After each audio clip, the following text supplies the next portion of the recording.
O episódio de hoje é patrocinado pela Magellan TV. Faltam apenas 2 dias para o Natal de 1985 e uma densa nuvem de neblina desce sobre a cidade californiana de Concord, no condado de Contra Costa. Através da névoa e da escuridão, 2 luzes vermelhas piscando são vistas no céu.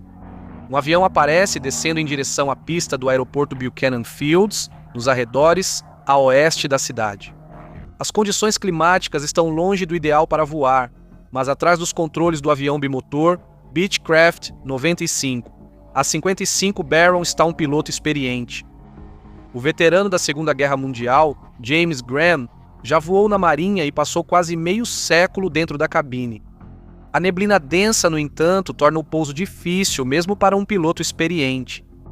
Na primeira tentativa de pouso, ele erra a aproximação e passa pela torre de controle.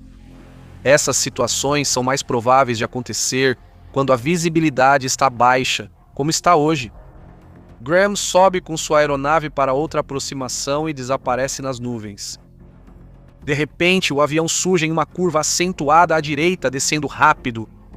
Ele desce direto em direção ao shopping próximo como um avião kamikaze.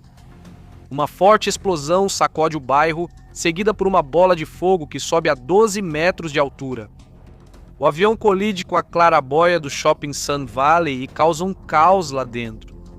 O Natal agora se transforma em tragédia. Um clima festivo toma conta do Sun Valley Mall instantes antes.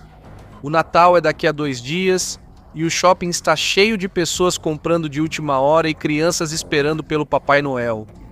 São 8h30 da noite e milhares de pessoas estão lá dentro. Felizes e alegres, eles não sabem que uma tragédia está prestes a acontecer. Às 8h35 da noite, do nada, um estrondo ensurdecedor sacode o shopping. Um avião atinge a claraboia perto da loja de departamentos Macy's, abrindo um buraco de 15 metros em uma explosão devastadora. A claraboia explode em milhares de pedaços de vidro e metal que caem sobre as pessoas lá dentro. Os destroços do avião atravessam o átrio do shopping, descendo até o andar térreo, onde as gotas em chamas do combustível do avião incendeiam todo o local. Ao cair, a aeronave quebra os canos do sistema de sprinklers e o desativa. A água jorra dos canos, mas não afeta o incêndio que se espalha. Em seguida, a energia acaba. Em questão de segundos, o clima festivo se transforma em caos. As pessoas correm para todos os lados, tomadas pelo pânico e pela chuva de combustível em chamas e destroços. Muitos gritam de agonia, com a pele queimada pendurada em seus corpos. O avião atravessou o teto e explodiu bem na minha frente, e eu caí no chão. Meu namorado me arrastou para dentro da Macy's até que eu consegui me levantar. Kim Aguirre e seu filho de 3 anos, Molina, estavam na fila para ver o Papai Noel quando o avião atingiu o shopping. Fragmentos do teto de vidro caíram sobre ela enquanto tentava protegê-lo. Sentiu o corpo queimar ao pegar o filho, envolvê-lo no casaco e correr para a saída. Ela achou uma porta lateral que os levou a um lugar seguro. Foi sorte que ambos sobreviveram. Ao lado dela na fila estava outra mãe, Ann Un, e seu filho de 14 meses, Alexander, que também foram queimados pelos destroços do teto. On sobreviveu ao acidente, mas seu filho não. Infelizmente, ele não foi o único que perdeu a vida naquele dia. As vítimas estavam por toda parte. Antes da ambulância chegar, clientes e funcionários agiram como socorristas. Usando roupas das lojas, eles improvisaram macas para carregar as vítimas e as colocaram dentro da fonte decorativa central para aliviar a dor delas. Funcionários da Sears usaram todo o gelo das geladeiras para ajudar. A área com tema de Natal virou uma bola de fogo quase instantaneamente após o impacto. Não restou nada da área onde o Papai Noel estava, tudo queimou completamente, virou uma bola de fogo. Crianças pequenas corriam de lá, algumas com as roupas pegando fogo. A ajuda chegou rápido, mas quando chegaram, bombeiros e paramédicos não sabiam o que ocorreu, pois o sistema de sprinklers acionou o alarme. Clientes que presenciaram a tragédia deram informações erradas, dizendo que foi um ataque terrorista ou terremoto. De qualquer forma, o que estava claro era a enorme dimensão do desastre. Quase todas as ambulâncias do condado foram chamadas para o local. Os ferimentos iam de cortes e hematomas a inalação de fumaça e queimaduras graves. Os feridos foram levados para 10 hospitais e os casos graves para o Centro de Queimados Alta Bates, em Berkeley. O saldo final foi de 77 feridos e 7 pessoas mortas. James Graham, o piloto do avião que caiu, e 2 passageiros morreram no local. No dia seguinte ao acidente, Pam Stanford, de 22 anos, que foi ao shopping buscar uma aliança de casamento, morreu devido aos ferimentos. Ela sofreu queimaduras em mais de 80% do corpo e estava em suporte de vida. Nas semanas seguintes, outros 3 clientes sucumbiram aos ferimentos, sendo o mais jovem Alexander de apenas 14 meses. Os sobreviventes enfrentaram uma recuperação difícil, incluindo dezenas de cirurgias para algumas vítimas. Além de terem seus rostos e corpos desfigurados, eles também sofreram traumas psicológicos como resultado do desastre. Foi uma tragédia horrenda que ninguém conseguia explicar. Em 24 de dezembro, investigadores da Administração Federal de Aviação e do Conselho Nacional de Segurança nos Transportes chegaram ao local para apurar a causa do acidente. Partes do avião foram removidas e levadas para exame, enquanto os 2 motores foram enviados para as instalações do fabricante para inspeção. Uma ação judicial movida pela viúva do piloto atrasou a investigação inicialmente. Ao examinar os motores em busca de possíveis falhas, o fabricante havia negado a participação dos representantes técnicos dela na inspeção. Enquanto a disputa estava em andamento, os investigadores do NTSB e do fabricante Teledyne Industries foram proibidos de desmontar os motores.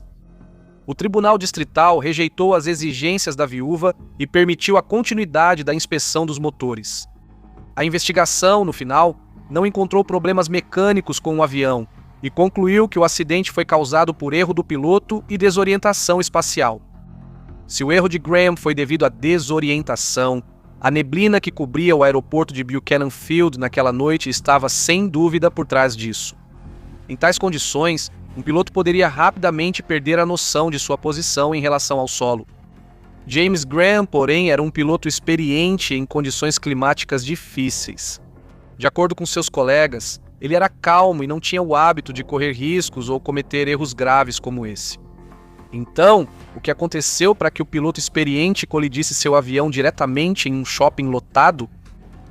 Na noite do acidente, 23 de dezembro, ele tentou pousar apenas por instrumentos porque a baixa visibilidade tornou impossível um procedimento de pouso padrão. Ao chegar a Concord, Graham recebeu autorização de aproximação do Centro de Controle de Tráfego Aéreo de Oakland e do controle de aproximação da base aérea de Travis. O controle local de Buchanan não estava equipado com radar e só podia fornecer autorização de pouso. Às 20h33, Graham recebeu autorização para realizar um pouso direto na pista 19 Romeo, uma das 2 pistas de Buchanan, sendo a Uma Lima. No pouso direto, instrumentos são usados até o piloto ver a pista. Então, eles devem descer a aeronave até uma altitude de 340 pés acima do nível médio do mar, ou 320 pés acima do solo, e voar nessa altitude até conseguirem ver as luzes de orientação da pista.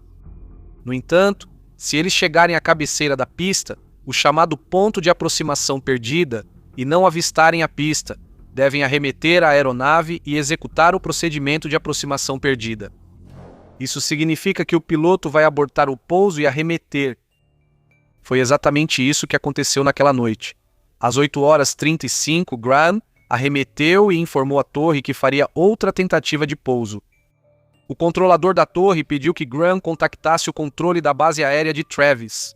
De acordo com o relatório do NTSB, apenas uma resposta incompreensível foi ouvida, e não houve mais nenhum contato por rádio com a aeronave. Em um procedimento padrão de arremetida, o piloto recolheu o trem de pouso de sua aeronave Barron e executou uma curva à esquerda em subida até 2.500 pés acima do nível médio do mar. O avião entrou nas nuvens e logo reapareceu em uma curva acentuada à direita, descendo antes de colidir com o shopping. Por que exatamente Graham fez a curva brusca que causou a tragédia devastadora ainda permanece desconhecido. Havia uma suspeita de que Graham tentou executar uma aproximação ilegal para a pista 1 Lima depois de ter perdido a pista 19 Romeo, caso em que ele teria que fazer uma curva à direita. O controlador foi registrado orientando Graham a contatar o controle Travis, conforme o procedimento de arremetida. Além disso, se Graham quisesse fazer uma aproximação ilegal para a pista 1 Lima, ele não teria recolhido o trem de pouso. Os controladores da Torre Buchanan haviam sido anteriormente acusados de instruir os pilotos a executar esse tipo de aproximação ilegal em círculo para pouso, em vez de seguir os procedimentos de arremetida, o que inicialmente reforçou as suspeitas.